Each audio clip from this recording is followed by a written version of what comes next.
Hello and welcome back to another video on the channel of Himmers Academy। कुछ दिनों में हमारे boards आने वाले हैं और आई होप अभी तक आप लोगों का सिलेबस कंप्लीट हो गया होगा। Now this video is a sort of revision for those who have completed their syllabus। लेकिन अगर आपका सिलेबस कंप्लीट नहीं हुआ है तो ये वीडियो हर एक चैप्टर को कवर करते चलेगा। आज हम लोग पहला चैप्टर का डील करेंगे। That will be beneficial to all those who are reading it this for the first time and also to them who are already done with this chapter, so it will be a quick revision for those. Now मेरा नाम है Avinash and we are on the channel of हिमर्स academy, जहाँ पे आज हम लोग start करने वाले हैं बायोलॉजी के बारे में। The very first chapter of the biology is the structure of chromosome, cell cycle and cell division. So as the chapter name suggest, पहले हम लोग क्रोमोसोम के बारे में पढ़ेंगे, then we will deal with the cell cycle and then we will deal with the cell division. तो चलिए chromosome से स्टार्टिंग करते हैं। ना फर्स्ट ऑफ ऑल जो आपको क्वेश्चन आना चाहिए वो ये है कि सेल में एक क्रोमोसोम होता क्या है। I hope you know this, but फिर भी मैं बता दे रहा हूँ कि when we are looking at a cell, most probably हम लोग उस सेल को इंटरफेस में देखने वाले हैं। इंटरफेस क्या होता है? तो the cell divides, we know that, and for that division cell needs to prepare itself. That preparation phase is called the interphase of the cell division or the cell cycle। हम लोग इसके बारे में अभी थोड़ा सा और डिटेल में बात करेंगे कुछ देरों में। बट वेन जब हम लोग सेल साइकिल को जब हम लोग इंटरफेस देख रहे हैं, एक सेल को जब हम लोग इंटरफेस में देखते हैं, तो उस टाइम में हमें कुछ दिखाई नहीं देगा। क्यों? क्योंकि सेल उस टाइम में अपने आप को प्रिपेयर करता है और there is no visible change. बस उस टाइम में वो क्रोमोसोम डुप्लीकेट करेगा, क्रोमोसोम्स बनाएगा, आरएनए प्रोटीन ये सब बनाता है। नाउ एट दैट फेज, जब हम लोग का इंटरफेस स्टार्ट होने वाला होता है in the G1 phase, we are going to see some thread like structure. Now this thread like structures are known as chromatin fibers, जो कि आप अपने स्क्रीन पे देख रहे हैं। और ये हमें नॉर्मली दिखते भी नहीं हैं। इनको तभी देखा जा सकता है when they are strained with some colors or some dye। Okay, so we are seeing in the interface of the cell, inside the nucleus, some very long, extremely thin, dark straining fibers, and these fibers are named chromatin fibers. Now जब cell अपने आप को तैयार कर लेता है and it is going to enter the cell division, the very first phase of the cell division is called the prophase, and during that prophase these chromatin fibers gets condensed and form the chromosomes. So what are the chromosomes? Chromosomes are nothing but the condensed chromatin fibers. So when the cell begins to enter the first phase of the cell division, or what we say as prophase, the chromatin fiber gets condensed and forms chromosomes। Okay, now किसी ने तो पहला बार होगा ना जिसने chromosomes को खोजा होगा। So that person is named Walter Flemming. 1882 में सैलमेंडर, जो कि एक एम्फीबियन होता है, उसी के रैपिडली डिवाइडिंग सेल्स को जब वो ऑब्जर्व कर रहे थे तो उन्हें ये क्रोमोसोम्स दिखाई देता है। Now once we are done with chromosomes, we need to understand its structure। Chromosomes क्या होता है तो पता चल गया। these are nothing but the condensed chromatin fibers, जो कि हमें प्रोफेज के टाइम में दिखेंगे। and as soon as the cell division ends, then the cell again goes into the interphase or the preparation phase, and again in that phase the newly formed chromosomes gets recondensed, I should say the decondensed into chromatin fibers। So the structure of chromosome को जब हम लोग बात करते हैं तो हमें structures of chromosome कुछ ऐसा दिखता है, something like x. Now these there are two parts of these chromosomes। These two parts are called chromatids। So a chromosome consists of two chromatids, and these chromatids are joined at a point that is called centromere। So the point of attachment is called centromere। The point of attachment of two sister chromatids is called centromere। Okay, now centromere का काम क्या होता है? तो as we already know कि ये दो sister chromatids को अटैच करके रखेंगे। और इसके अलावा जब सेल डिवीजन होता है तो आगे जाके हम लोग स्पिंडल फाइबर्स के बारे में देखने वाले हैं। तो स्पिंडल फाइबर जब एक क्रोमोसोम को पकड़ता है ना, तो it attaches to the chromosome by the centromere. So it serves to attach the spindle fibre during cell division. Now जब सेल डिवाइड हो जाता है तो I said the chromosomes decondense and form once again chromatin fibers। What are these chromatins made of? So let us observe this। So these are the chromosomes। हम लोगों ने बात किया था कि क्रोमोसोम्स हाईली कंडेंस्ड फाइबर से बने हुए हैं. So if we observe this very closely, we are going to see some thread like highly condensed fibers. These are the chromatin fibers. अगर इसको थोड़ा सा और जूम किया जाए तो you can see these fibers here. And और थोड़ा सा जूम करेंगे तो हमें देखने को मिलेगा कि these chromatin fibers are attached to some types of this ball like structure, or I should say ball like structure. ये ball like structure क्या होता है? तो when we look closely, there are 8 ball like structure, and these ball like structures are called the histone proteins. Now histone protein में देखिए ये आपको कुछ धागा जैसा दिख रहा है. These are nothing but the DNA. So if we observe this more closely, we are going to get the DNA. See here, this is the DNA. Okay. Now हमें DNA और हिस्टोन प्रोटीन्स को जब मिला देते हैं तभी हमें मिलता है chromatin. So chromatin is nothing but it consists of DNA and histone proteins. एक डीएनए का मॉलिक्यूल 8 हिस्टोन प्रोटीन्स को गोल गोल बांध के रखता है. तो DNA strands winds around a core of 8 histone proteins. याद रखिएगा कि ये 8 हिस्टोन प्रोटीन्स और डीएनए को एक साथ नाम दिया जाता है न्यूक्लियोसोम. और एक सिंगल ह्यूमन क्रोमोसोम्स में मिलियंस ऑफ न्यूक्लियोसोम्स पाए जाते हैं. ये तो बहुत कॉमन सा बात है क्योंकि बहुत ही हाईली कंडेंस्ड है, बहुत छोटे हैं. तो in a single chromosomes we are going to get many nucleosomes. Okay.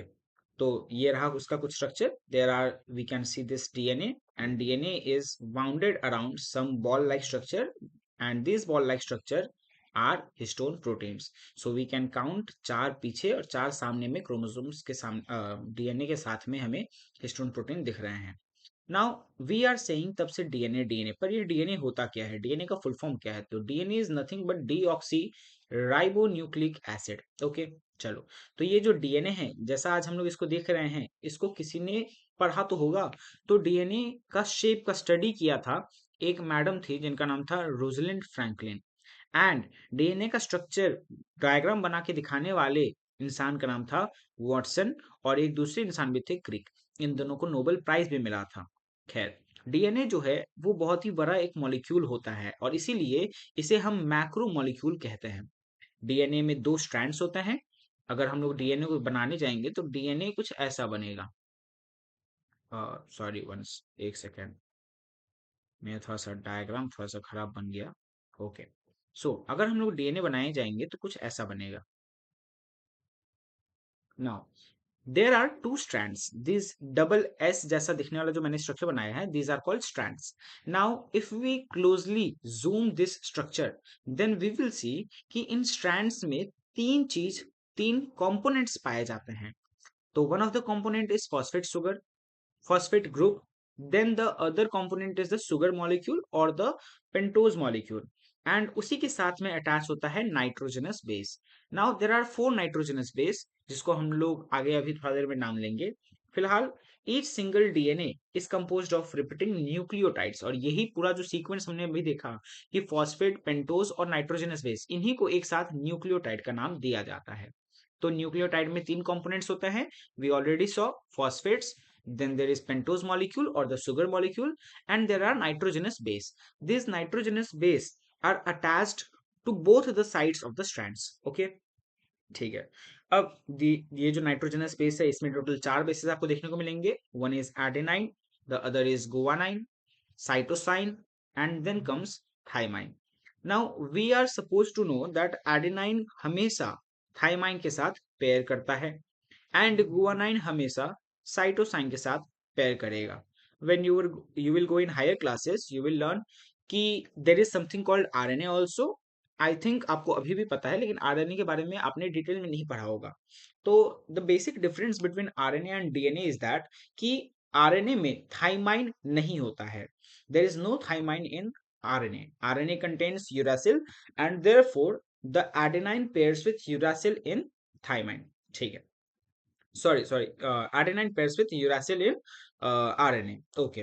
Now, what we are supposed to know कि adenine और thymine जब जुड़ते हैं ना, तो there are 2 hydrogen bonds between these nitrogenous base. Similarly, guanine और cytosine pair करेंगे and there will be 3 hydrogen bonds between these nitrogenous base.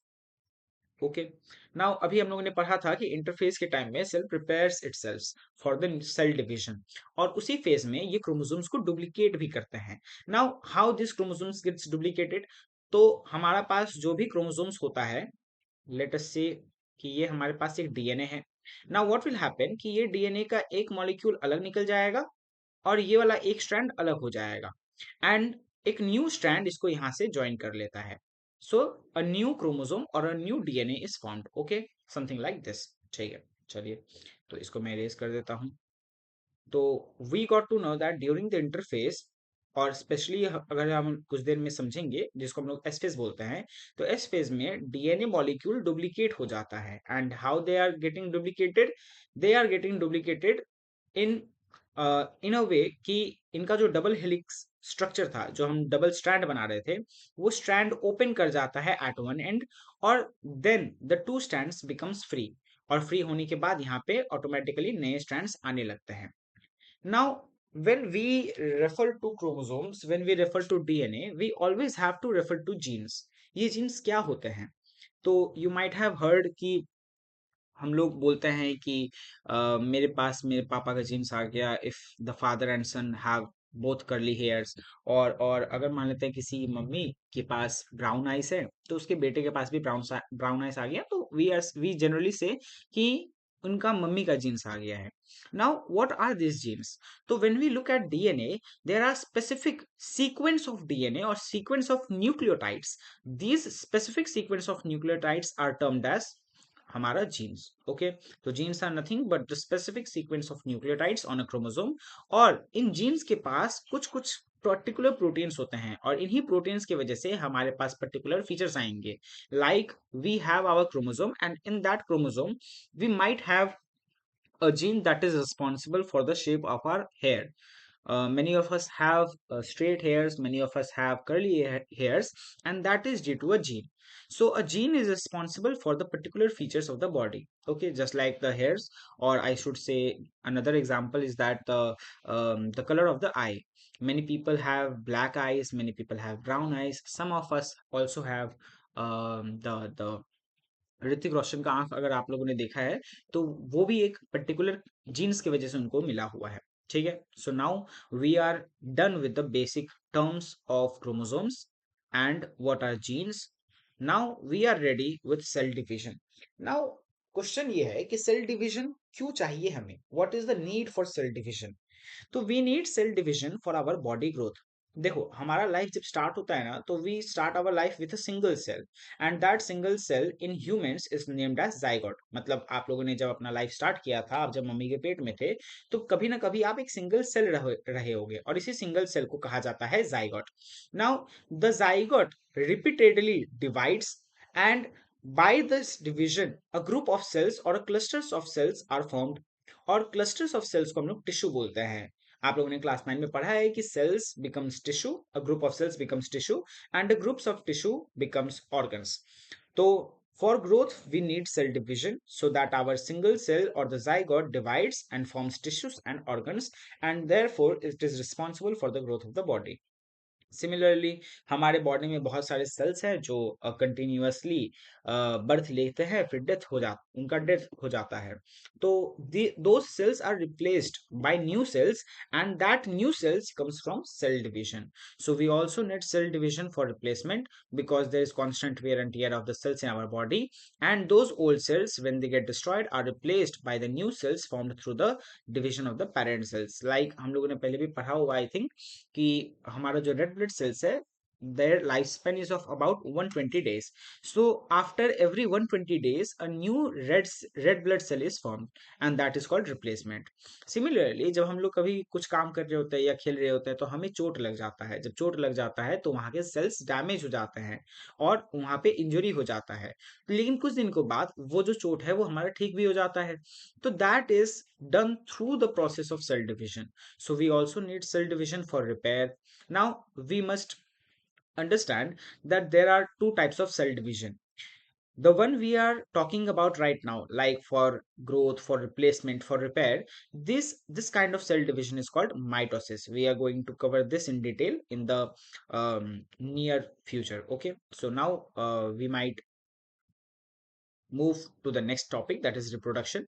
So for reproduction also cell divide, like I just said कि हमारा जब reproduction मतलब हमारा जब birth हुआ था, तो वो ऐसे ही थोड़ी हो गया, हमारा sperm cells और egg cells मिलते हैं, they form zygote and then there is the growth of the body. So for reproduction also we need cell division. Now we must understand कि कुछ कुछ रिप्रोडक्शन जो है वो ऐसे ही हो जाता है, जैसे एमोइबा और बैक्टीरिया जो है वो जस्ट डिवाइड कर जाते हैं normally to form two similar cells. लेकिन जब हम लोग हायर ऑर्गेनिजम्स का बात करते हैं, जैसे कि इंसान हो गए, जैसे कि बड़े बड़े एनिमल्स प्लांट्स हो गए, तो वहां पे रिप्रोडक्शन ऑर्गन जो है वो specific kind of cell division में जाता है, special kind of cell division होता है उनके अंदर। और उनके अंदर जब सेल डिवीजन होगा तो वहां पे स्पर्म्स और एग्स बनेंगे। अब इसमें याद क्या रखना है कि माइटोसिस जब होता है ना, तो the number of chromosomes remains same. जैसे कि मान लेते हैं कि हमारा बॉडी में स्किन सेल्स है, अब वो नया स्किन सेल्स बनेगा तो इसमें जो भी क्रोमोसोम्स आएंगे वो सेम रहेंगे। वी नो दैट हमारे बॉडी के अंदर में टोटल 46 क्रोमोसोम्स होते हैं, 46 chromosomes, or we say 23 pairs. Now these skin cells or RBC or any body cells, when they divide, this 46 remains 46. So during the cell division the 46 gets doubled and formed 92 chromosomes, and when the cell divides the 46 chromosomes move to the first daughter cell and the another 46 chromosomes moves to the another daughter cells. यहाँ पे मतलब chromosomes का number same ही रहने वाला है, chromosomes number remains same at each division. ये बहुत ही important बात है जो आपको याद रखना है। लेकिन जब हम लोग मियोसिस का बात करते हैं, मियोसिस वो सेल डिवीजन है जहां पे हमारा रिप्रोडक्टिव सेल्स बनते हैं या गैमेट्स प्रोड्यूस होते हैं, तो इसमें नंबर ऑफ क्रोमोसोम्स हाफ हो जाता है।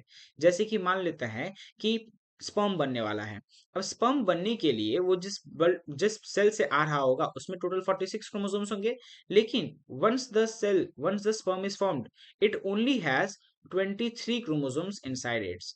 ओके, नाउ व्हाई 23 क्रोमोसोम्स, पूरा का पूरा 46 क्यों नहीं आ गया? अब देखो, we know that sperm is going to unite with the egg, and egg के अंदर में भी similarly 23 ही cells होंगे। just like sperm got its 23 cells, similarly the egg also gets 23 cells, and when they unite to form the zygote, these 23 chromosomes gets added to form 46 chromosomes. So again the number of cells, that is the normal number of cells, is reacquired in our body. So that is why this is very important, you must remember this. Now हम लोग को mitosis के बारे में हल्का फुल्का understanding तो मिल ही गया कि माइटोसिस क्यों होता है। माइटोसिस होता है ताकि हमारा बॉडी का ग्रोथ हो सके, रिपेयर हो सके, रिप्लेसमेंट हो सके बॉडी के सेल्स का। और माइटोसिस जब होता है तो उसमें दो सेल्स बनेंगे, दो आइडेंटिकल डॉटर सेल्स बनेंगे। मोस्ट इंपॉर्टेंटली अगर हम लोग बात करें तो यहाँ पे नंबर ऑफ क्रोमोसोम्स जो है वो सेम ही रहता है, हम लोगों ने देख ही लिया। Now we just said that we just saw that during a cell division, first of all the cell prepares itself, and that preparation phase is known as the interphase. After completing the interphase, there are two choices in front of the cell. The cell either may withdraw from the cell cycle or move to the next phase. Then it moves to the next phase and goes to the cytokinesis phase, sorry cyto नहीं, karyokinesis phase. अब karyokinesis phase क्या होता है? तो जब भी हमारा chromosome duplicate होता है ना, तो उसमें जो हमारे पास न्यूक्लियस है, पहले न्यूक्लियस के अंदर का डिवीजन होगा। So this nucleus division in is called the karyokinesis. So prophase समझ में आ गया, कैरियोकाइनेसिस का ही फेज है metaphase, prophase, anaphase and telophase. चलिए पहले थोड़ा सा इंटरफेस के बारे में समझ लेते हैं। तो इंटरफेस हम लोगों ने बात कर ली, क्या इंटरफेस जो है वो रेस्टिंग फेज है जहां पे सेल अपने आप को प्रिपेयर करता है फॉर द सेल डिवीजन। अब इस इंटरफेस के अंदर में भी आपको टोटल 3 फेजेस का सामना करना पड़ता है, या cell has to go through this 3 phases. The first phase is the G1 or the first growth phase, then there is second synthesis phase, and then there is the second growth phase। और ये 3 phase मिलके most of the cell cycle का part बन जाता है। So if we see this the diagram, we see that the whole G1, G2 and S phase are the main time taking या time taking process. Okay, चलिए तो थोड़ा सा जीवन के बारे में समझते हैं। जीवन फेज में आरएनए प्रोटीन सिंथेसाइज होता है, volume of cytoplasm increases and cell attains the full size. Then the mitochondria and chloroplast divide this phase only. और वो डिवाइड क्यों कर पा रहे हैं? Because they have their own DNA, also they have their own ribosomes. G1 phase में cells जो है उनके पास दो चॉइस रहता है कि या तो वो आगे बढ़ सकता है इनटू द एस फेज, और they may withdraw from the cell cycle and go back to the resting phase. Now after completing the G1 phase, a cell enters the synthesis phase और द एस फेज. जैसा कि इसका नाम है, यहाँ पे synthesise किया जाएगा, बट क्या सिंथेसाइज किया जाएगा? डीएनए सिंथेसाइज किया जाएगा. दैट इज वेरी इंपॉर्टेंट, बार बार पूछा गया है बोर्ड्स में, तो आपको ये मालूम होना चाहिए. So in the S phase, DNA is synthesized and also the chromosomes gets duplicated here. उसके अलावा द G2 फेज में आरएनए और प्रोटीन और ज्यादा बनते हैं, and then the cell is ready to go into the karyokinesis phase और the division of nucleus. और इसी डिवीजन ऑफ न्यूक्लियस में हमें चार फेज देखने को मिलेंगे. That is the prophase, metaphase, anaphase and telophase. So we are ready with mitotic phase. तो चलिए स्टार्ट करते हैं. तो पहले यहाँ पे देख लीजिए कि सबसे पहले ये है इंटरफेज. इंटरफेज में अगर आप गौर से देखेंगे तो you can clearly see the thread like structure, that is the chromatin fiber. And as soon as it is going to enter into the prophase, the cell the chromatin fiber of the cell condenses and forms chromosomes. Now when it enters the prophase, we can see that in the early prophase the nucleolus is there, but in the late prophase the nucleolus disappears and the nuclear membrane disappears. Also, when you see that there are some centrosome in plant, sorry, in animal cells, there are no centrosome in plant cells, you must remember that.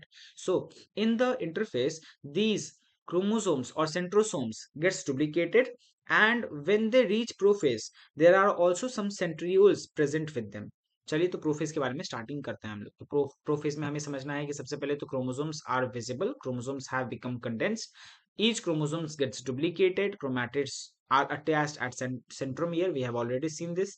Centromere यहाँ पे split हो जाएगा और centrioles duplicate हो जाएंगे. So we can clearly see there are, यहाँ पे देखिए आपको सेंट्रियोल्स दिख रहे होंगे. Now if this is not clearly visible, go and search for some image in the Google और I will try to put it on screen. Now, in the prophase, the centrosome duplicates, and at the same time, centrioles also splits and reach opposite poles. So, in this late prophase, we can see that the centrosome are at the opposite sides. These opposite sides are called the poles. Poles means मतलब extreme ends पे पहुंच जाना. ठीक है? Okay. Now, also there are some radiating rays with the centrioles, and these radiating rays are called asters. ये asters क्यों important है? क्योंकि इसी एस्टर से स्पिंडल फाइबर्स निकलने वाला है कुछ देरी में. तो spindle fibres appears between centrioles और न्यूक्लियर मेम्ब्रेन डिसअपियर कर जाता है, न्यूक्लियस डिसअपियर कर जाता है. We have already seen that. Duplicated chromosomes जो है वो धीरे धीरे इक्वेटर की तरफ मूव करना स्टार्ट करेंगे. What is this equator? तो these chromosomes are going to get lined up in one line that is passing through the center of this cell. Now as we know that center of the earth is equator, so we have termed this also as equator. So the chromosome starts moving apart in the prophase. याद रखना यहाँ पे start करते हैं. They are at the equator in the metaphase. Okay. चलिए ठीक है. तो मेटाफेज में हमारा जो भी क्रोमोसोम्स था वो इक्वेटर प्लेन पे पहुंच जाते हैं, अरेंज हो जाते हैं. क्रोमोसोम्स स्पिंडल फाइबर से अटैच हो जाते हैं by the help of centromere. And then comes the anaphase. Anaphase में क्या होगा? सेंट्रोमियर डिवाइड करेंगे and the two sister chromatids भी सेपरेट हो जाएंगे because the centromere has divided, and these two sister chromatids are attached to the spindle fiber. We have already seen. Now this spindle fibers starts getting shortened or starts shortening, and because it gets contracted or shortening, the two chromatids move towards the opposite poles. Now furrow धीरे धीरे आने लगेगा cell में, so that the animal cell का cytoplasm धीरे धीरे divide होने लगा. तो we can clearly see the furrow here. थोड़ा सा यहाँ पे गड्ढा गड्ढा टाइप होने लगा है. इसके बाद अगर हम लोग बात करें तो टेलोफेज आएगा. टेलोफेज में chromosomes have already reached opposite poles. Spindle fibre यहाँ पे वापस डिसअपियर कर जाएंगे. न्यूक्लियोलस, न्यूक्लियर मेम्ब्रेन जो हमारे प्रोफेज में डिसअपियर कर गए थे वो वापस रीअपियर कर जाएंगे. जो क्रोमैटिन फाइबर क्रोमैटिड्स बन गया था वो वापस से क्रोमैटिन फाइबर्स बन जाएगा, और यहाँ पे जो फरो या फिर गड्ढा होना स्टार्ट हुआ था वो थोड़ा सा और डीप हो जाएगा. जैसे ये होता है तो our cell has already divided its nucleus. Now the turn of division is for the cytoplasm, and cytoplasm के डिवीजन को हम लोग नाम देते हैं साइटोकाइनेसिस.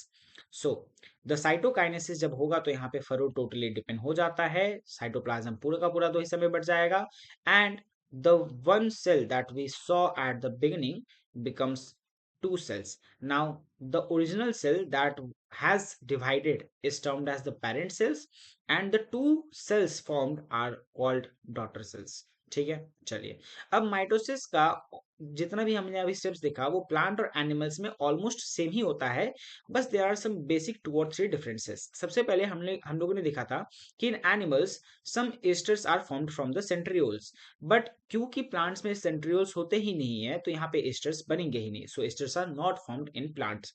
उसके अलावा यहाँ पे साइटोकाइनेसिस जो हो रहा था, साइटोप्लाज्म का डिवीजन जो हो रहा था, वो हो रहा था बाय फरोइंग, गड्ढा बनने की वजह से।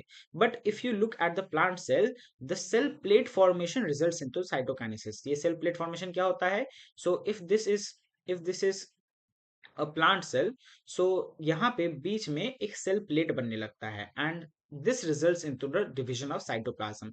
सो cytokinesis occurs by cell plate formation in plants. और एक बात और कि माइटोसिस जो है वो हमारे बॉडी के रिपेयर, ग्रोथ और रिप्लेसमेंट के लिए हो रहा है, और ऐसा तो है नहीं कि हमारे बॉडी का कोई एक ही पार्ट रिपेयर हो सकता है या कोई एक ही पार्ट रिप्लेस या कोई एक ही पार्ट ग्रो करेगा, हमारे पूरा बॉडी ही ग्रो करता है। तो माइटोसिस हमारे बॉडी में थ्रू आउट द बॉडी होगा, ठीक है। लेकिन प्लांट्स का जब बात करें तो प्लांट्स के सिर्फ और सिर्फ ये ग्रोइंग टिप्स में पाए जाते हैं, so that plant lengthen itself, और ये साइड्स में पाए जाएंगे ताकि प्लांट्स का गर्थ या फिर डायमीटर बढ़ सके।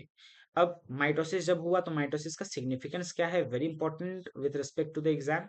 तो आपको याद रखना है सबसे पहले तो यहाँ पे बॉडी का साइज बढ़ेगा, इंक्रीज होगा because of new cells, repair होता है, we have already seen this, replacement होता है, एंड जब हम लोगों ने बात किया था रिप्रोडक्शन का तो वी हैव सीन कि बैक्टीरिया में जैसे अमीबा हो गए, उन्होंने डायरेक्टली ही डिवीजन कर लिया, तो ऐसे डिवीजन को असेक्सुअल रिप्रोडक्शन बोलते हैं, एंड असेक्सुअल रिप्रोडक्शन जो है वो माइटोसिस से होता है। बहुत इंपॉर्टेंट है, याद रखना।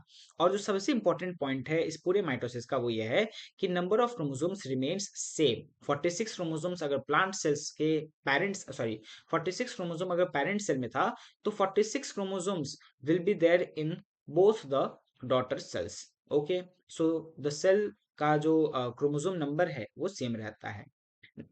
इसके बाद हम लोग बात करेंगे मियोसिस का। मियोसिस का ज्यादा डिटेल में हमें नहीं जाना है, स्टेजेस के बारे में हमें नहीं पढ़ना है, बस हमें कुछ कुछ बात समझना है कि जो मियोसिस है उसकी मदद से गैमेट्स या फिर सेक्स सेल्स प्रोड्यूस होते हैं।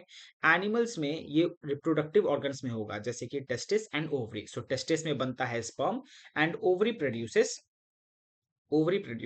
एग्स। ओके, प्लांट में ये होता है हमारा फिर से रिप्रोडक्टिव ऑर्गन्स, जैसे कि हमारे एंथर्स एंड ओवरी। एंथर में जब हमारा ये मियोसिस होगा तो पॉलन ग्रेन्स का प्रोडक्शन होगा, एंड ओवरी में जब इसका मियोसिस का प्रोसेस होगा तो there is the going to be the production of ovules.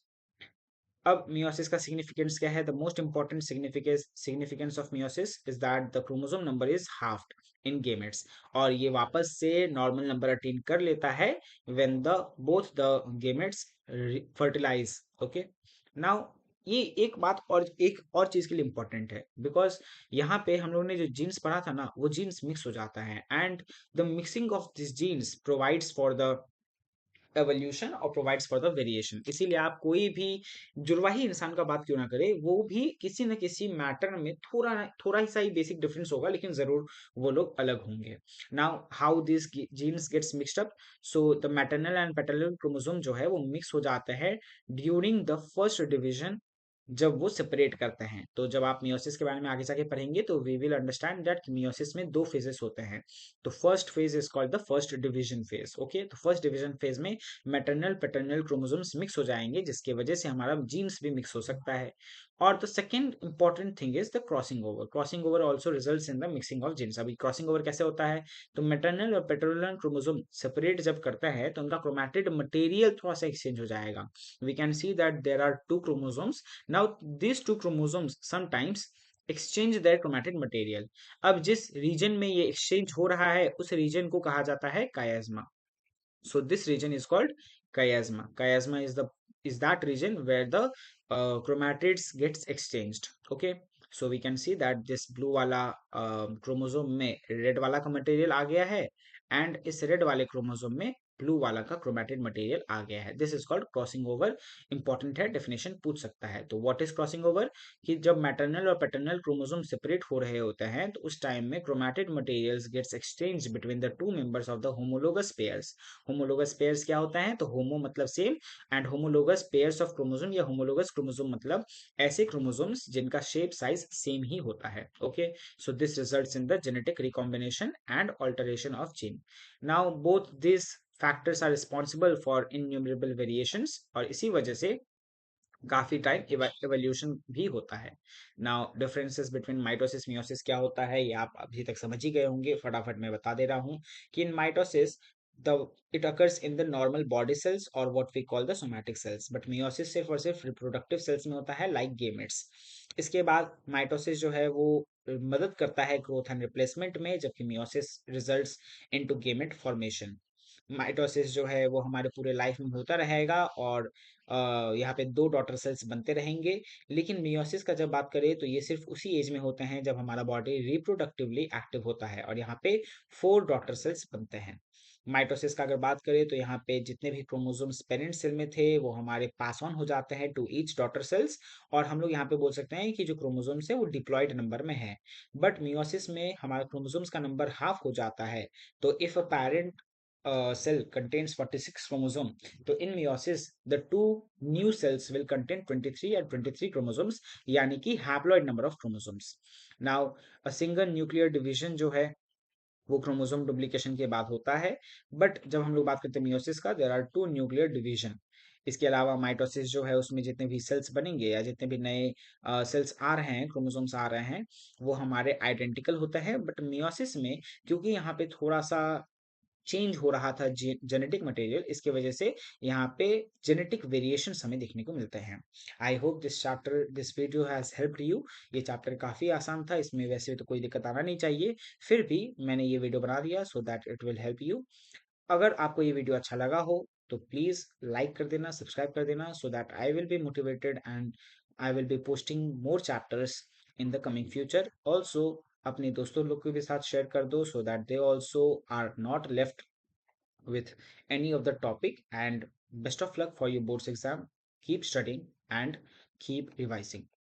Thank you.